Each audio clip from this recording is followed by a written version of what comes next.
Ayan yung garahe. Sa troll lang po yan.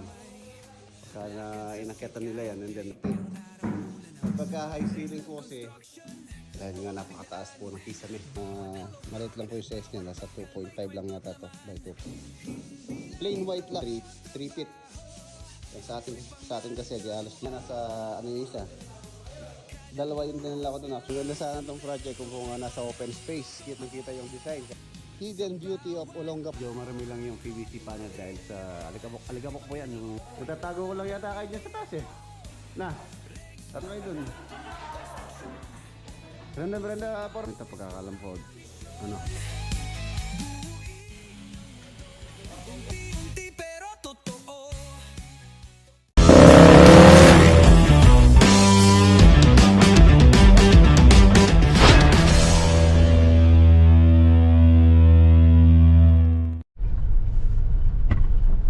Good morning. Ayan na mga boss sa Lubao Project. Ayan, marami po tayong asikasuhin ngayon. Pagkatapos na hindi, diretso po ako ng Olongapo.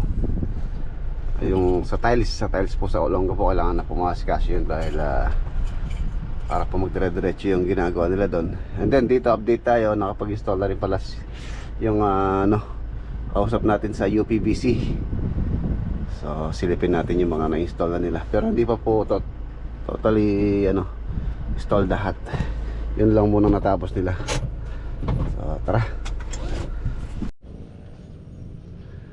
Ayan na mga boss sa Lubao Project. Ito po rin po yung isa sa kailangan natin paglaanan ng araw, ng oras. Yung kulang na deco stone, still yung natural stone cladding. Ayan. Kulang po ng yan, ng mga 5 to 6 square meter. So sana this week may po tayo, makapunta tayo sa Gabaldon. And din po yung critical dito, kailangan na po kasi mabuo yan hanggang doon, and then ma-apply ng ng emulsion para mabaklas na rin yung scaffolding dito para luminis na rin. And then ayun na po yung framing ng UPVC. Meron na silang framing dito para pagka kasi na finish na pintura, nalagay na yung mga salamin, so pwede na pong baklasin yung mga scaffolding dyan. So pa-finish na po tayo. Ayan. Tapos pinapatapos ko na rin yung pintura dito sa may gawing dito sa may room na to, para po matanggal na rin yung mga scaffold dyan, para malaman na.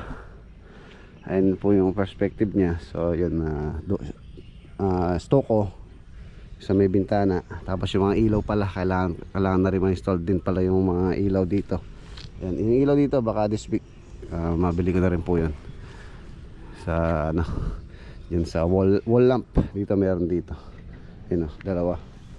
So kailangan malagay na rin to sa mga ilaw na yan, dahil meron pa rito dalawang maliit yun sa may posteron. So still ongoing po sila, pintura, then tiles installation sa CR sa Lanay. Ayan, inumpisan po namin to January sa ganitong proyekto. Sa estimate ko po yung ganito, ang kalaking bahay, more or less mga 8 months. So ilang months na ba to? January, February, March, April, May, June, July, August tayo ngayon. So nasa 7 na po to. Pagka sa tansya ko mga boss, abot po ng mga 8 buwan. Yan. Okay lang naman. Tapos perimeter pa. So yung perimeter pala pinag-uusapan pa po nila client yung design. Wala pa po silang final sa design. Hinintay ko pa po yung approval nila. Dinidesign pa kasi ni architect. Hindi naman po kasi tayo pwedeng gumawa lang ng walang plano. Mas maganda may plano. Doon po tayo magbabase sa range or sa presyo ng bakod. Sa design din naman po pwedeng ganito yung design na iguguhit lang natin sa isang papel. Kailangan talagang detalyado para ma-estimate natin ng mabuti. Hindi sobra, hindi lalabis, yung sakto lang, para walang matatalo. For example, pinag-usapan lang namin ng ng ganito kataas, ganito yung design. So yun pala, hindi kami nagkaintindihan ni owner, ganito pala yung gusto niya. Or medyo maano pala, ma-design yung gusto niya, tapos malaki yung gagastusin. So yun po iniiwasan natin. Mas maganda yung detalyado. Kung ano yung nasa plano, yun po yung susundin. Ganon din sa paggawa ng bahay. For example, yung pong sa bahay, ganon din yung mga materials kasi naka-indicate na po sa plano yan. Kaya pagka nagpagawa po kayo ng plano, check nyo po mabuti yung mga materials na nagagamitin sa bahay. Tulad dito sa tiles, meron po tayong pagka kasi for example yung pong tiles na ilalagay sa living area, sa mga kwarto, sa CR is 40 by 40 for example lang sa CR, and then gusto nyo pala 60 by 60, so yun po, may change order doon, may price difference po yung tiles na ganun kalaki. So syempre as ako, yung sa isang contractor, yung pong plano, yun lang po yung sinundan ko sa quotation, yung price. Yung 40 by 40 kasi nag-range sa 120 yata to 100 pesos yung ganong size. So yung pong 60 by 60 halos nasa 200 pesos po yung mga standard tiles na magandang klase na rin naman, yung mga nag-range sa 200 pesos. Yan. So yun, still pina-finalize pa yung design ng perimeter. Ano po kasi ito, may access sa likod, may access din dito sa may harapan niya. Ito po kasi yung pinaka frontage ng bahay. So yun yung garahe, malamang dito siyempre yung kanyang pinaka main gate, and then meron din service gate. Ang gusto pala ni client dito mga boss, GI galvanized steel lang, hindi ayaw po nila ng stainless. Ayan. Tapos gusto niya rin automated or automatic na gate. Meron siyang motor. Ayun na po yung mga window dito. May nalagay na sila ng mga ilan. Ayun sa CR meron na rin UPVC.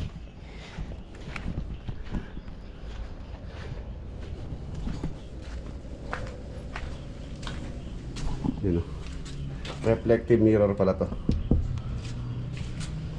reflective. Ayan. Pansin nyo dito sa loob, kita sa labas, pero dito para siyang mirror. Yan po yung tinatawag na reflective. Ayan, mirror.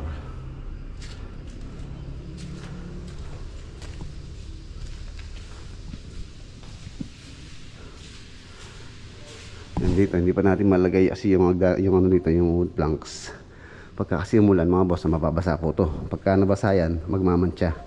So yun iiwasan natin. So kailangan close na muna to bago natin ilagay yan. And then finish na rin to para matanggal na rin po yung dito, hagdanan, scaffolding.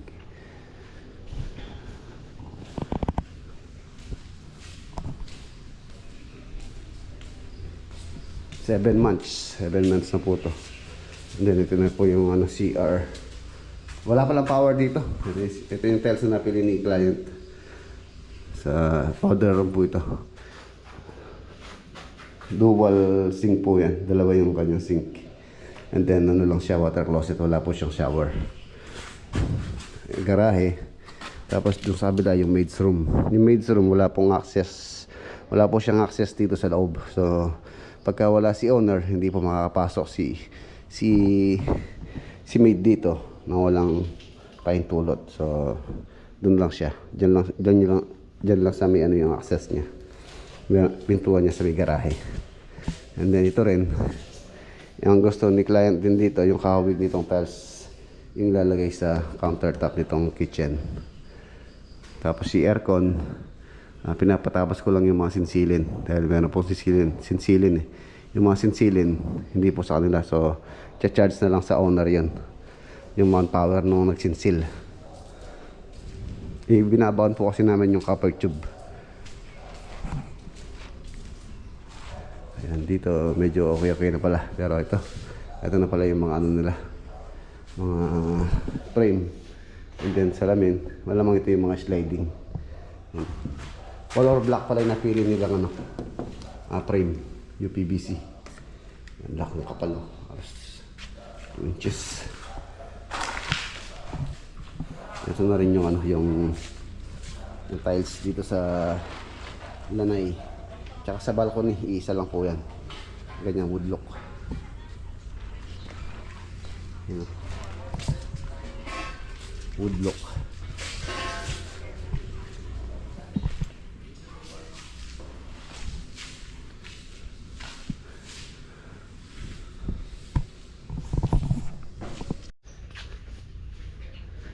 Yan, ito po yung ano, likod.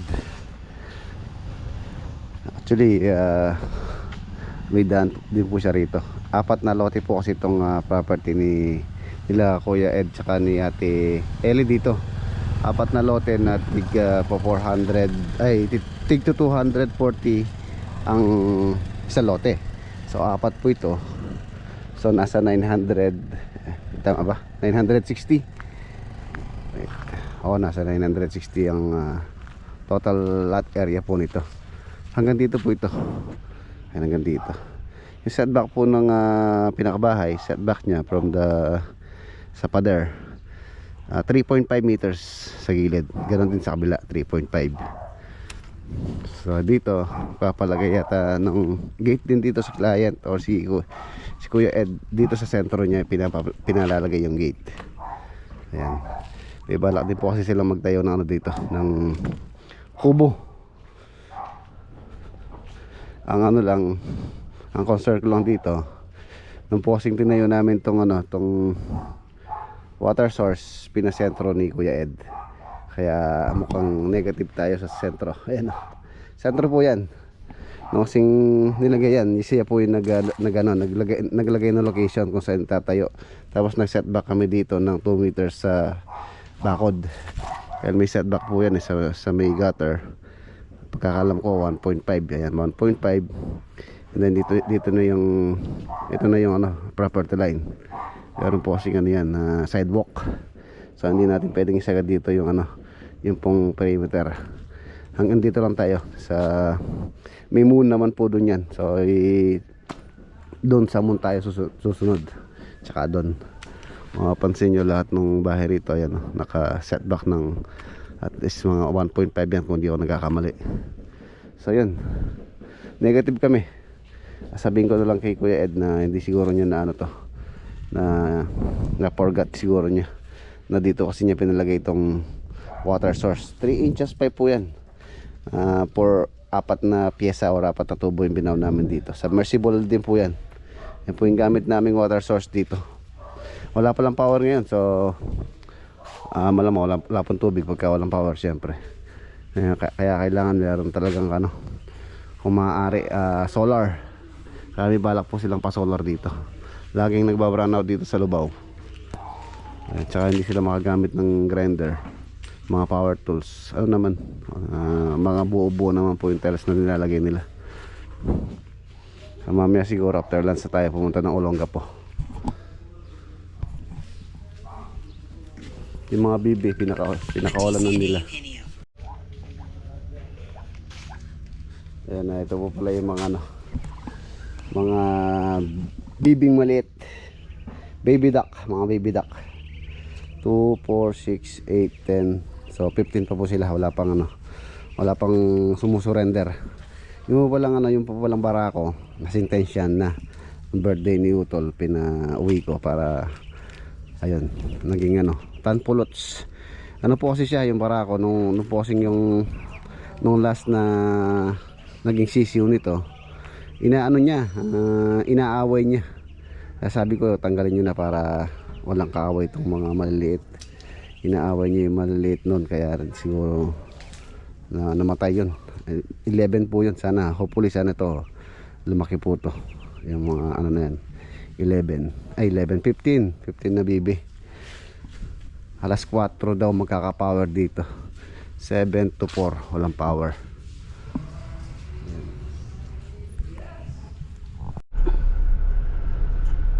Ayan, after lunch, ayan po, nag-lunch na po kami. So iwanan natin sila. Olongo po naman po tayo para makatingin tayo ng tiles na i-install sa project. Let's go, Olonga po.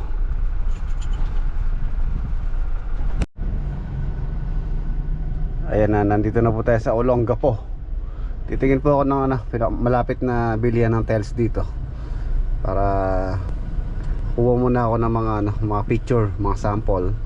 and then isesend ko muna kay owner for approval, mga option.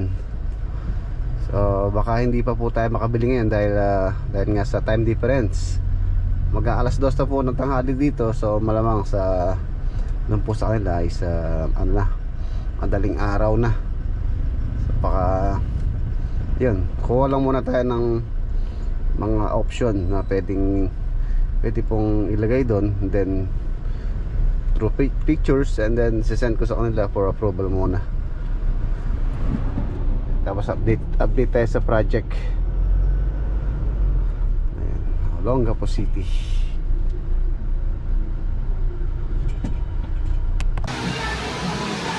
Ayan na, nandito po tayo sa malapit lang dito, pilihan ng tiles.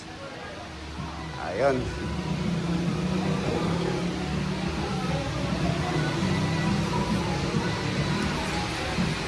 Ang gusto naman nila owner, mga boss, plain lang actually. Plain white, kaya lang yan, yung glossy ito, glossy na green sa 148.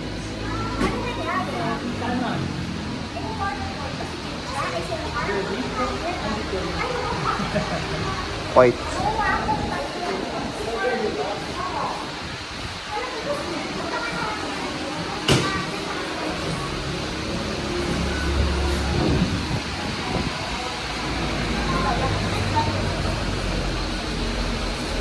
Pumunta tayo ng sample pictures, and then for approval muna.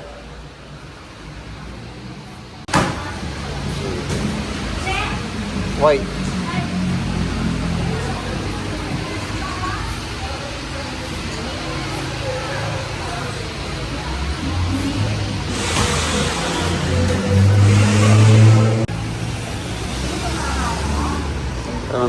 Meron din pala mga dito, PVC panel.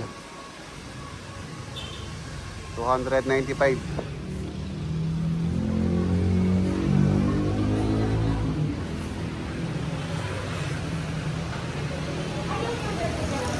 Tapos nasa 295 yung price.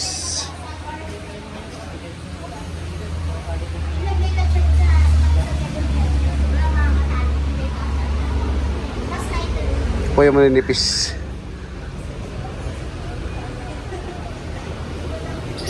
Parang ganito yung lagay namin doon. 330 isang peraso.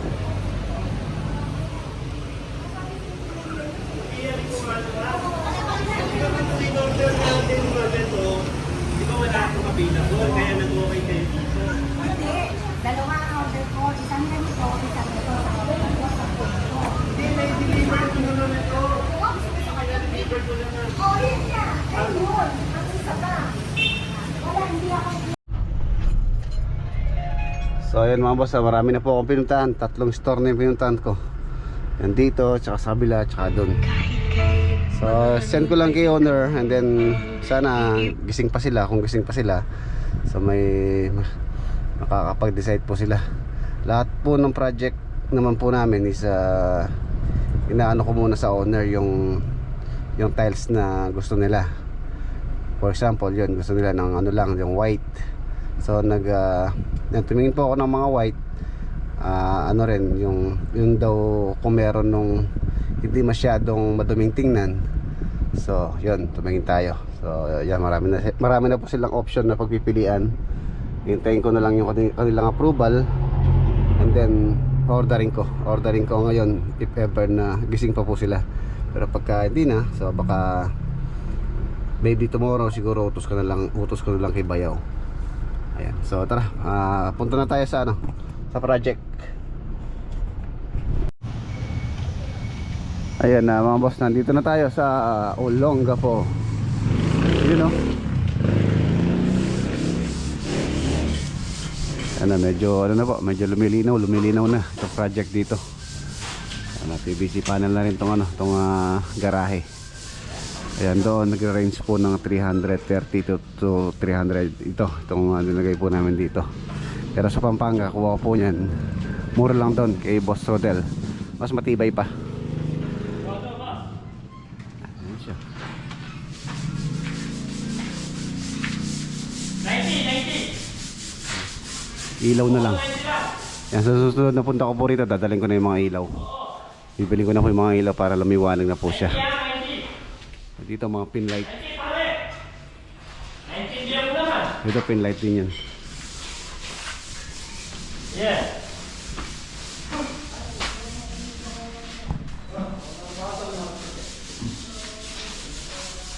Yun o, wow. Yung high ceiling niya. Medyo marami lang yung PVC panel dahil sa aligabok po yan yung pinagliyahan. Dumikit dun sa may ano, sa may linya ng metal paring.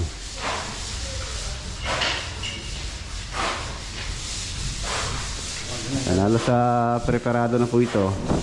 Tapos ito na lang pala yung dito sa may ano, living. Tayo, kape. Kape muna tayo, kape. Tawagin mo muna sila. Kape. Break time, naka-stress na po. So dito rin yung kitchen, so open light. And then dito yung kanyang pinaka-dining. Tapos kitchen. Maganda muna, Dave.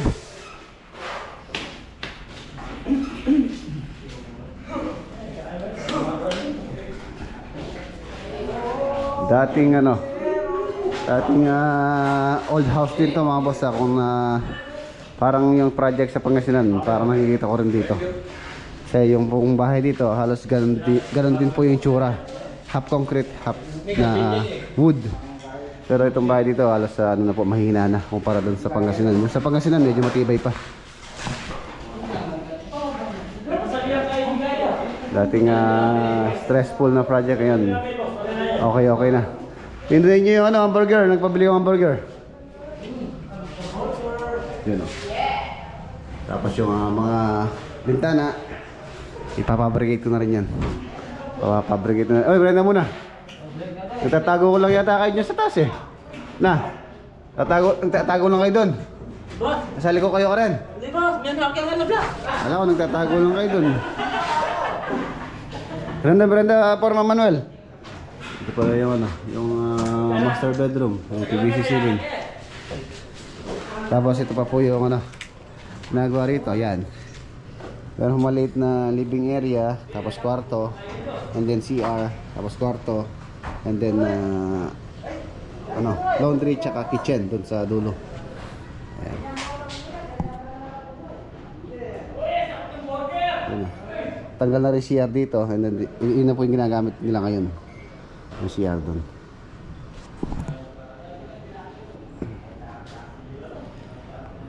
Ayan siya. Ano yung spandrel oh. Spandrel.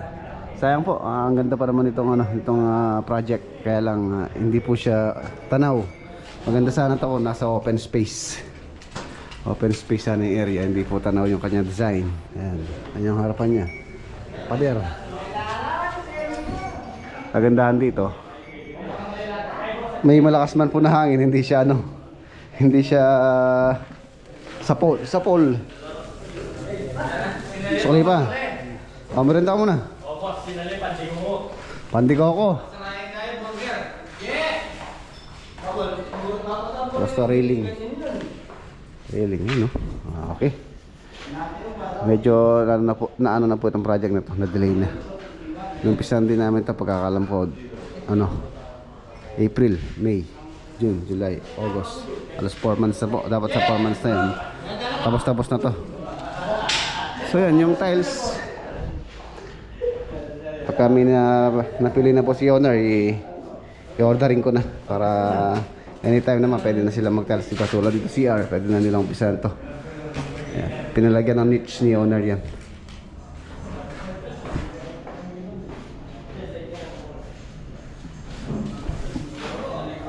Maluwang din pala maluwang.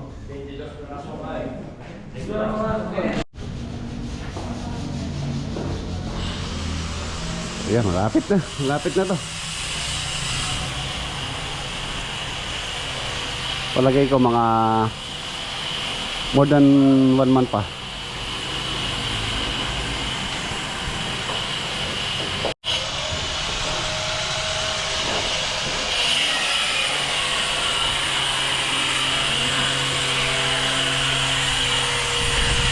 Ayan yung groove. Malinis. 20 centimeter, 20 or 8 inches ang space po niyan.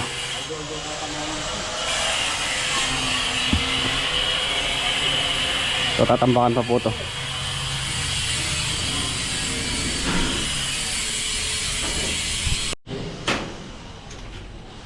Yan, ito yung kwarto. Pang isang tao lang naman po ito. Kwarto na to. Single bed. Ayan.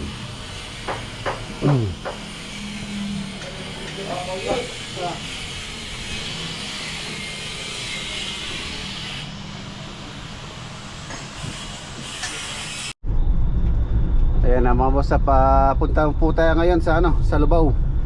Dadaan po ako doon dahil meron akong ipupull out doon ng mga construction materials na dadalhin naman natin sa magagamit sa Pangasinan.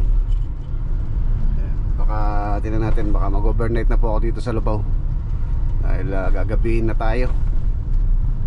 Gagabihin na tayo sa daan nito.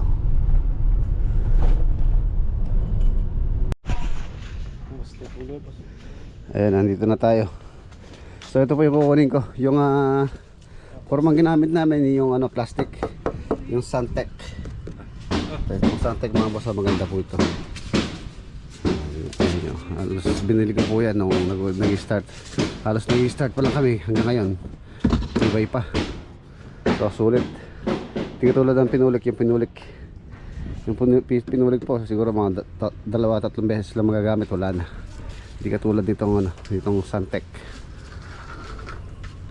Ayan, hanggang ngayon makakaan pa yan, makakadami pang project yan. So yan yung dadalhin ko sa Pangasinan.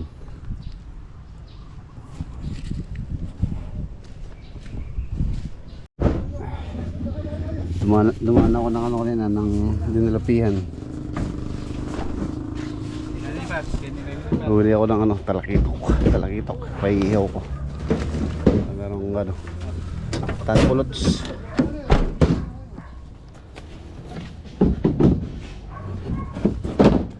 O, saan na boy? Yun! Yun! Alam mo na yung gagawin mo, boy! Bakit sigurado to? Tapos balik yung laret ang kaya. Saka yung takpan banta boss. So ayan mga boss, Lubao project.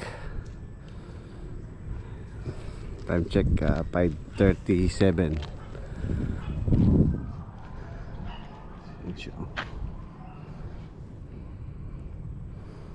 Lapit na.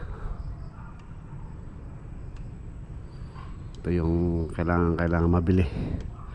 Sana may schedule natin this week para po mabuo na yan.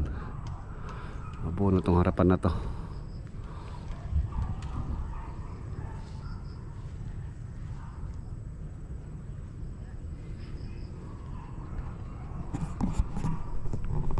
Ayan na mga boss, dito ko na po tatapusin yung ating vlog for today. Kita tayo bukas sa next upload. Paalam po. God bless. Ingat.